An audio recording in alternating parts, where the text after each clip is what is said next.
இரண்டாம் கட்ட வாக்குப்பதிவு இறுதிப் பணியில் தேர்தல் ஆணையம். இது குறித்து நமது கடையர் டிவியில் என்ன என்பதை பற்றி பார்க்கலாம்.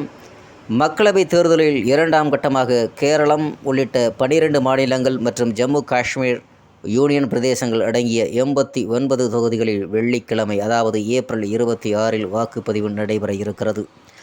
இதற்காக அந்தந்த மாவட்டங்களில் இருந்து வாக்குப்பதிவு இயந்திரங்கள், விவிபேட் மற்றும் மூலப்பொருட்களை பிரித்து அனுப்பும் பணிகளில் தேர்தல் ஆணைய அதிகாரிகள் முனைப்பு காட்டி வருகிறார்கள்.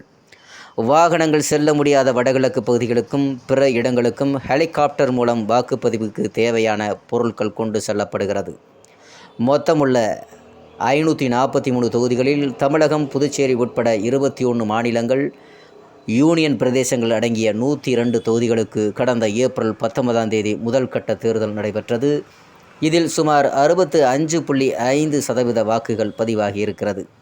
இரண்டாம் கட்டமாக கேரளத்தில் 20, கர்நாடகத்தில் 14, ராஜஸ்தானில் 13, மகாராஷ்டிரம், உத்தரப்பிரதேசத்தில் தலா 8, மத்திய பிரதேசத்தில் 7, அசாம், பீகாரில் தலா 5, சத்தீஸ்கர், மேற்கு வங்கத்தில் தலா 3, மணிப்பூர், திரிபுரா, ஜம்மு காஷ்மீரில் தலா ஒரு தொகுதியில் வெள்ளிக்கிழமை வாக்குப்பதிவு நடைபெற இருக்கிறது. கேரளத்தில் மொத்தம் உள்ள 20 தொகுதிகளுக்கும் ஒரே கட்டமாக தேர்தல் நடைபெறுகிறது.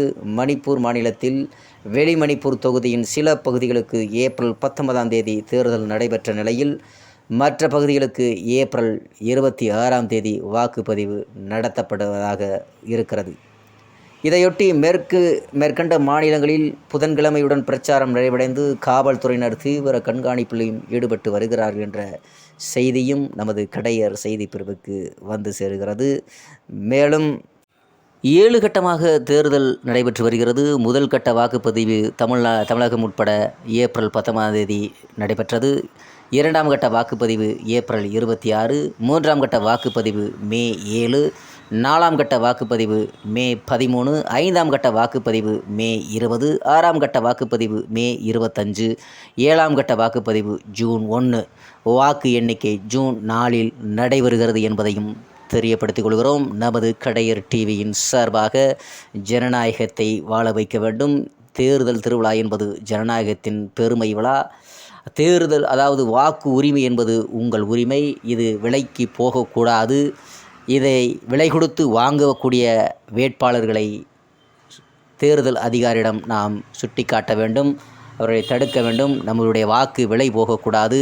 ஜனநாயக கடமையை நாம் ஆற்ற வேண்டும் என்பதில் கடையர் டிவியின் சார்பாக கேட்டுக்கொள்ளப்படுகிறோம்.